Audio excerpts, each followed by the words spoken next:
siglo III a.C., la geografía era una disciplina bastarda, un híbrido sin rigor científico. Por un lado, estaban las cosmologías de los filósofos, basadas en la simetría y la estética más que en la observación. Por otro, los poemas de Homero, tratados casi como textos sagrados que describían un mundo mítico.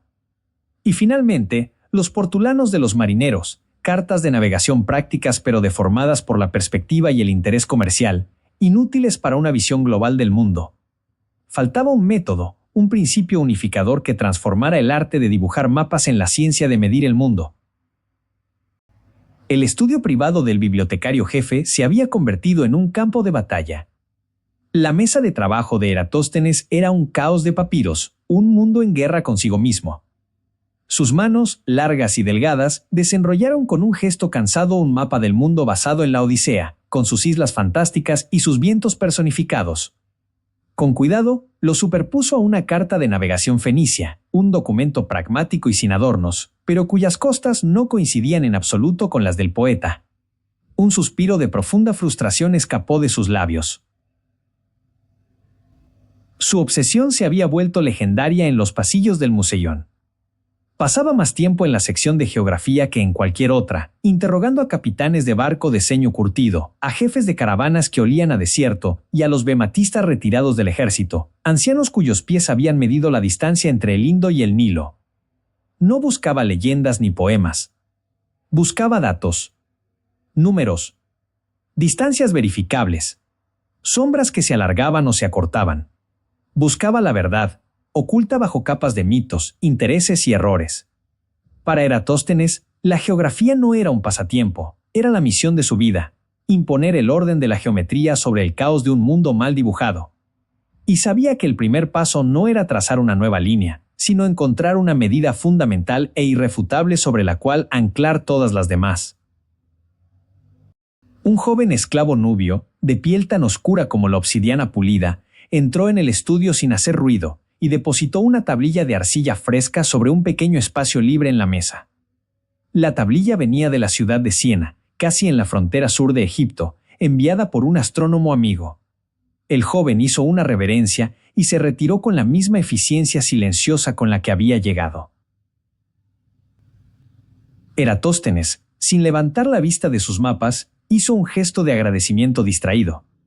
Su mente estaba a cientos de leguas de distancia, tratando de reconciliar la descripción de la India según el general Nearco, con los relatos de un mercader que comerciaba con seda por la ruta terrestre. Solo cuando el olor a arcilla húmeda y a paja fresca, un aroma terrenal y simple en medio del seco perfume de los papiros, llegó a sus fosas nasales, su atención se desvió hacia la tablilla. La tomó con curiosidad. Las cartas de su colega en Siena solían ser informes rutinarios, fases de la luna, avistamientos de cometas, mediciones de eclipses. Datos útiles, pero raramente revolucionarios. Sus dedos rozaron la superficie aún blanda, sintiendo el relieve de los símbolos cuneiformes grabados con un estilete.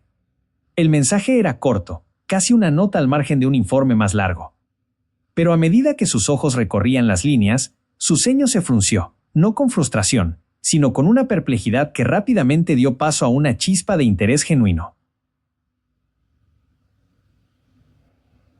Antes de Eratóstenes, la idea de una tierra esférica ya era un pilar del pensamiento griego, defendida por la escuela pitagórica por razones de armonía matemática y, más crucialmente, por Aristóteles. En el siglo IV a.C., el gran filósofo presentó en su tratado sobre el cielo las primeras pruebas basadas en la observación, el hecho de que el casco de los barcos desaparece en el horizonte antes que sus velas, y la inconfundible forma circular de la sombra que la Tierra proyecta sobre la Luna durante un eclipse. Eratóstenes se apartó de la mesa de los mapas, dejando atrás el caos de las costas contradictorias y los ríos imaginarios. Sentía la mente embotada, frustrada. Necesitaba un respiro, un ancla en medio de aquel océano de incertidumbre. Sus pies lo llevaron, casi por instinto, a través de los silenciosos corredores hasta el ala oeste de la biblioteca, la sección de filosofía. Aquí el aire era más quieto, el silencio más profundo. El polvo danzaba en los haces de luz que caían desde las altas ventanas, iluminando un mundo de pensamiento puro. Con la certeza de un hombre que vuelve a casa, se dirigió a un ayudante. El rollo de Aristóteles, dijo en voz baja. Sobre el cielo. Minutos después, en un cubículo de lectura aislado, el mundo se redujo a la superficie de una mesa de cedro pulido. Con un cuidado casi litúrgico, Eratóstenes desenrolló el antiguo papiro. El sonido, suave y seco, pareció absorber todo el ruido del universo. Su frustración comenzó a disiparse, mientras sus ojos recorrían las familiares columnas del texto griego. La lógica de Aristóteles era como agua fresca para una mente sedienta. Cada argumento era una pieza perfectamente tallada, cada deducción, una línea recta. Su dedo índice siguió una frase, y sus labios se movieron, murmurando las palabras del maestro para sí mismo, como una oración. Y la sombra que la Tierra proyecta sobre la Luna es siempre, inequívocamente circular. Una calma profunda lo invadió. Aquí no había relatos de marineros borrachos ni mitos de poetas. Había una verdad, demostrada con la elegancia de la razón. Apoyó la frente en su mano libre, cerrando los ojos por un instante. El fundamento era sólido. Los filósofos habían legado la forma. Ahora, le tocaba a él, el geómetra, encontrar la medida. Los capitanes de barco del mundo antiguo, aunque no fueran astrónomos, dependían de las estrellas para navegar. Uno de los conocimientos prácticos más comunes era que la altura de la estrella polar, fenique, como la llamaban los navegantes por su uso entre los marinos fenicios, sobre el horizonte cambiaba de forma predecible al viajar de norte a sur. Aunque no entendieran la implicación cosmológica, este dato era una herramienta de navegación fundamental y se registraba con frecuencia en los diarios de a bordo. Con la lógica de Aristóteles resonando en su mente, Eratóstenes dejó la quietud del ala de filosofía y se dirigió a una de las secciones más caóticas y menos prestigiosas de la biblioteca, el archivo de cartografía y registros de viaje. Aquí, los papiros no eran elegantes tratados, sino documentos de trabajo, manchados por el uso y el tiempo. «Traedme los diarios de la ruta de Rodas», le pidió a un archivero. «Y los de la flota que comercia con Cartago». Poco después, sobre su mesa de trabajo, no había caligrafía elegante, sino la escritura tosca y pragmática de los capitanes de barco. Al desenrollar el primer pergamino, un olor inconfundible invadió el aire, un fantasma de sal y brea que hablaba de tormentas y noches en alta mar. Eratóstenes ignoró las listas de carga y los registros de pagos. Sus ojos buscaban las anotaciones del vigía nocturno, la bitácora del cielo. Su dedo, manchado de tinta, siguió una línea. Noche 3. Finique se hunde más en el mar cada jornada que avanzamos hacia el sur. Tomó otro rollo, de un barco y un capitán distintos. Y allí estaba de nuevo. La estrella del norte baja. Estimamos 2 dedos de altura menos que al zarpar de Creta. Una excitación detectivesca, muy distinta a la calma filosófica, se apoderó de él. Eran hombres prácticos, sin interés en la forma del cosmos, anotando una y otra vez, a través de los años, la misma observación. Eran testigos inconscientes de una verdad monumental. Dejó los diarios a un lado y tomó una tablilla de cera limpia. Con su estilete no dibujó palabras sino una idea. Trazó un arco, la superficie curva de la Tierra, y 2 líneas rectas y paralelas representando a 2 observadores en latitudes distintas. Sobre ellos, un punto marcando la estrella lejana. El ángulo de visión era, inconfundiblemente, diferente. La evidencia estaba ahí, oculta en el saber mundano de hombres que solo buscaban volver a casa. La teoría de los filósofos y los ojos de los marineros acababan de encontrarse en la punta de su estilete. Siena, la ciudad hoy conocida como Asuán, representaba la frontera sur del Egipto tolemaico, un enclave militar y comercial de vital importancia en el límite con Nubia. Debido a su relevancia estratégica, la Biblioteca de Alejandría albergaba una vasta y detallada colección de registros burocráticos sobre la región, censos de población, informes de agrimensores sobre los límites de las tierras y áridos registros catastrales. El aire en el archivo de registros del Alto Egipto era seco y olía a polvo milenario. Eratóstenes estaba inmerso en una de sus tareas más tediosas, la recopilación de datos de distancias a partir de estos documentos monótonos. Su objetivo era puramente geográfico, buscando números, no revelaciones. Desenrolló con parsimonia otro papiro, un informe técnico sobre los límites de unas tierras de cultivo cerca de Siena. El texto era una letanía de medidas y linderos. Pero entonces sus ojos se detuvieron en una nota al margen que el escriba había añadido, una curiosidad local para fechar el documento. Mediciones finalizadas al mediodía del solsticio de verano, el día en que el sol ilumina nuestro pozo más profundo por completo, como si fuera un ojo de plata mirando al cielo. Eratóstenes se quedó inmóvil. Releyó la frase. Un pozo sin sombra en sus paredes. La afirmación era tan extraña, tan contraria a la experiencia universal, que al principio la descartó como una licencia poética de un burócrata aburrido. Pero la frase se negó a abandonar su mente. Sabía por miles de observaciones en Alejandría que los pozos siempre, inequívocamente, arrojaban alguna sombra. Era una anomalía. Una contradicción flagrante con las leyes de la luz tal como él las entendía. Con un cuidado extremo, tomó un papiro limpio y copió la nota palabra por palabra. Más tarde, en su estudio privado, abrió su cofre de madera de cedro. Dentro, junto a sus notas sobre Aristóteles y los testimonios de los marineros, depositó la nueva y extraña pista. Cerró la tapa. La escena terminó con él mirando el cofre cerrado. Acababa de encontrar la pieza más importante del rompecabezas, precisamente porque era la única que parecía no tener ningún sentido. El método científico en el siglo III a.C. no era un proceso lineal y formalizado como el actual. Para eruditos como Eratóstenes, la genialidad residía en la capacidad de sintetizar información de campos radicalmente distintos, filosofía, testimonios empíricos, registros burocráticos, y descubrir un patrón unificador, una tarea que a menudo requería largos periodos de incubación mental antes de la revelación. Era la hora más silenciosa de la noche. La única luz en el estudio de Eratóstenes provenía de una solitaria lámpara de aceite, cuyo círculo tembloroso iluminaba 3 mundos distintos extendidos sobre la mesa. El rollo de Sobre el cielo de Aristóteles, un áspero diario de navegación fenicio, y la pulcra copia del informe sobre el pozo de Siena, la lógica de los filósofos, la evidencia de los marineros y la anomalía de los burócratas. Eratóstenes los miró, uno por uno. Sabía que no se contradecían, sabía que estaban contando la misma historia, pero en dialectos diferentes.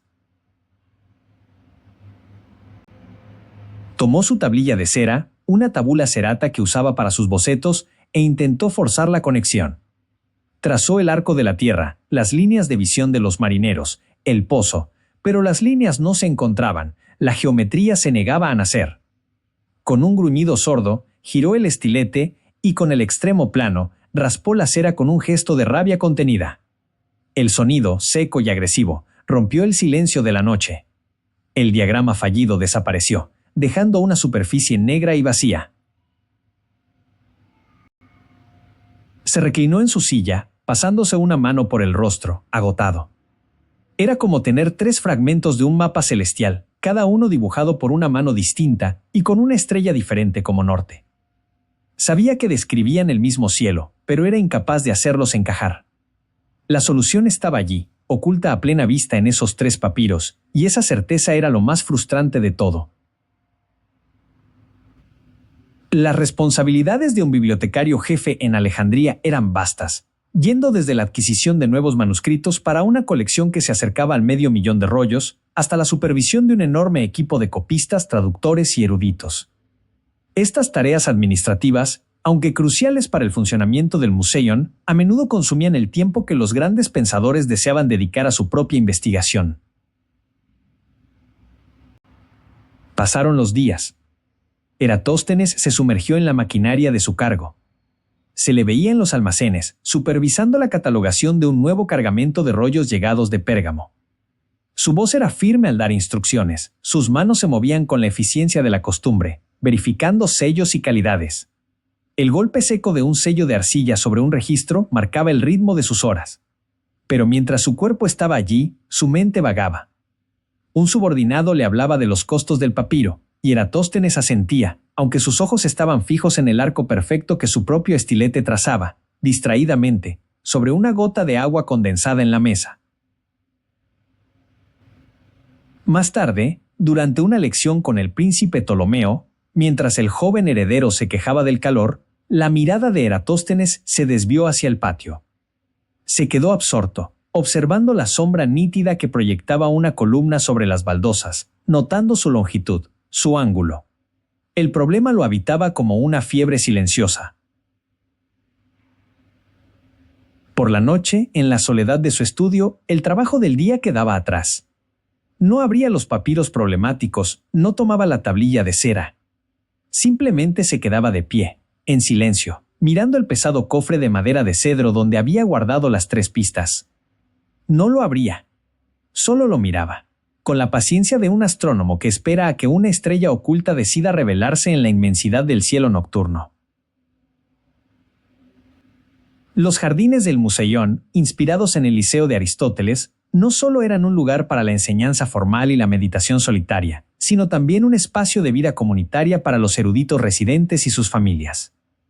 Era un entorno único donde la vida cotidiana y la más alta especulación intelectual coexistían, creando un terreno fértil para la serendipia y el descubrimiento. Eratóstenes caminaba por el pórtico sombreado, buscando un refugio del laberinto de su propia mente. El problema lo seguía como una sombra, un murmullo persistente bajo el ruido de sus pensamientos. Fue entonces cuando un sonido agudo y claro cortó su niebla interior, la risa despreocupada de un niño. Levantó la vista. En un cuadrado de césped intensamente verde, bañado por el sol vertical del mediodía, estaban los 2 hijos de Aristófanes. Jugaban. Su atención se fijó en el objeto del juego. Uno de los niños sostenía con ambas manos una esfera de arcilla imperfecta, no más grande que una manzana, con los continentes imaginarios torpemente pintados en su superficie. El otro niño, con la lengua entre los dientes por la concentración, tomó una delgada varilla de madera y la plantó, perfectamente vertical, en el ecuador de ese pequeño mundo. La varilla, bajo el sol implacable, proyectó una sombra nítida y afilada sobre la curva de la arcilla. Eratóstenes observaba, distraído. Entonces, el segundo niño, con un movimiento lento y deliberado, deslizó la varilla hacia arriba, siguiendo el meridiano imaginario hasta el polo superior de la esfera, el punto exacto que miraba de frente al sol. Y la sombra desapareció. No se acortó. No se encogió, simplemente se desvaneció, devorada por la base de la propia varilla, dejando solo un punto de oscuridad casi imperceptible. El mundo se detuvo. El sonido de las risas, el murmullo del viento, todo se apagó. En el teatro de la mente de Eratóstenes, esa imagen infantil explotó con la fuerza de una supernova. La esfera de arcilla era la tierra redonda de Aristóteles. La varilla con sombra en el ecuador era el obelisco en Alejandría.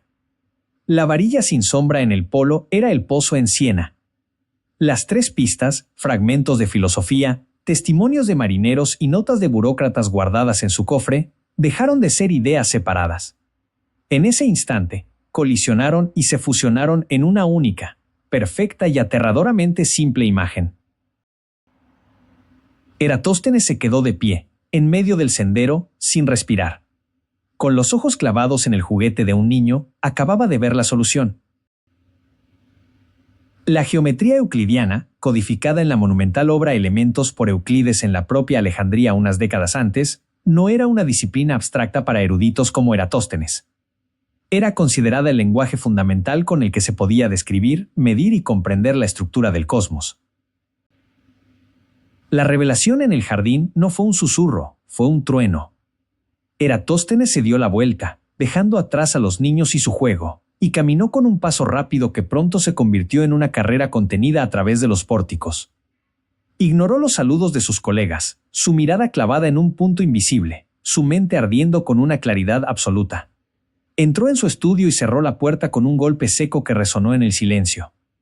Con un barrido de su antebrazo, despejó la mesa de trabajo, enviando rollos de papiro y herramientas menores al suelo. No había tiempo para el orden.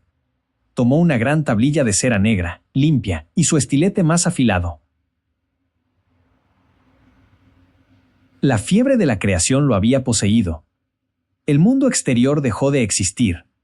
Solo existía la superficie negra y la idea que exigía nacer.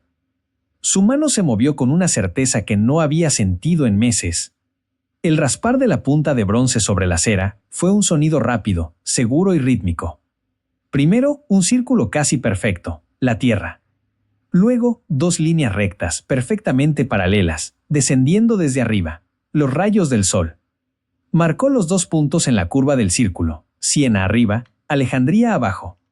Trazó las dos verticales, el pozo y el obelisco, y extendió la línea del obelisco hasta el centro exacto de la Tierra. Entonces el trazo clave. Dibujó el pequeño ángulo que formaba la sombra en Alejandría. Y su mente recitó el axioma sagrado de Euclides como si lo viera por primera vez. Si una recta, pensó, sintiendo el poder de la lógica pura, corta dos paralelas, el ángulo alterno interno es idéntico. Lo vio. El ángulo de la sombra que podía medir en Alejandría era, por una ley inmutable del universo, exactamente el mismo que el ángulo que separaba Siena y Alejandría desde el centro de la Tierra. Conociendo ese ángulo y la distancia, el resto era simple. El gran problema, estaba resuelto. Para la mentalidad griega, y en especial para los formados en la Academia Platónica y el Liceo Aristotélico, el ideal más alto era el de encontrar el logos, la razón, el orden y la simplicidad subyacentes en el aparente caos de la naturaleza.